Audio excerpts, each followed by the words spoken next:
Olá, benditos! Na parte final do seu quarto discurso, Eliú expressou o seu argumento mais verdadeiro e poderoso. Ele ilustrou as obras de Deus na natureza, mais especificamente no controle do mundo durante as 4 estações do ano. No Oriente, depois do calor da seca do verão, tanto a terra quanto as pessoas recebem com alegria as chuvas de outono. É interessante observar a percepção de Eliú com relação ao ciclo da água na natureza: evaporação, condensação, precipitação e também a necessidade de se ter eletricidade, os relâmpagos, para manter o sistema funcionando, além de entender corretamente que o poderoso som do trovão soa para o homem como a voz de Deus. Davi relatou uma experiência semelhante no Salmo 29. Eliú descreve a tempestade com a mente de um cientista, mas com o coração de um poeta. Isso porque no Oriente pode-se ver uma tempestade se formando a vários quilômetros de distância e assistir maravilhado à sua chegada. A certa altura, as chuvas de outono se transformam no gelo e na neve do inverno.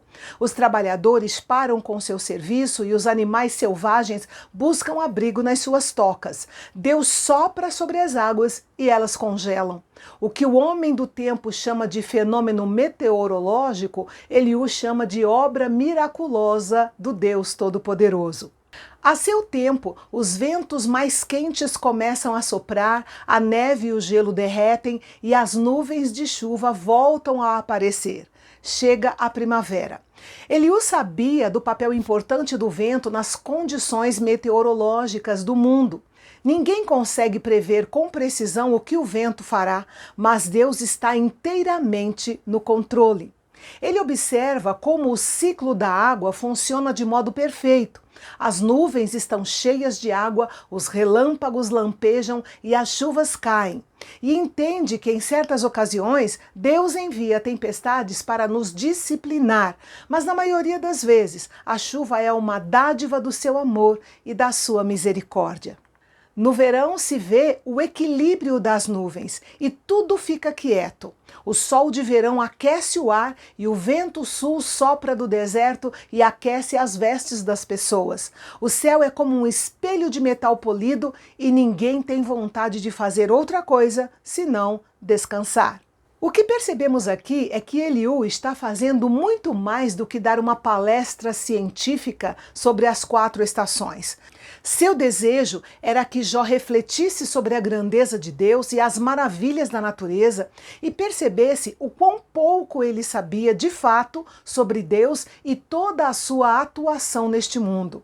Eliú queria que Jó não apenas apreciasse a grandeza de Deus, mas também a submissão da criação a ele, e assim se comportasse da mesma forma. Ele apelou para Jó de uma maneira muito direta e pessoal, mais pessoal do que os outros amigos. Nos versículos 15 a 18, ele fez 4 perguntas a Jó, e com isso ele chegou ao seu ataque final. Se Jó não era capaz de explicar as coisas do dia a dia na natureza, como poderia preparar um pleito para se defender diante de Deus? Eliú vai deixando claro para Jó que ele transgrediu a linha que separa Deus e o homem e que presumiu saber mais do que poderia ou deveria saber sobre Deus. Embora Eliú tivesse muitas das ideias certas, ele as apresentou com uma premissa errada, a premissa de que toda a crise de Jó veio por causa do seu pecado. Eliú voltou ao seu tema da distância e da transcendência de Deus. Ele queria desencorajar Jó de insistir que Deus devia a ele ou a qualquer outra pessoa uma audiência ou uma explicação. Mas o mesmo princípio se aplicava também a Eliú, pois ele não conseguia chegar a Deus e também não entendia o mistério do sofrimento de Jó. Enquanto Eliú proferia seus 4 discursos, Jó ficou ali, em silêncio, sem ninguém para simpatizar com ele, ninguém para entendê-lo em suas perplexidades. Condenado como ímpio, herético e até blasfemo, ele aguardava com confiança o veredito do seu Deus.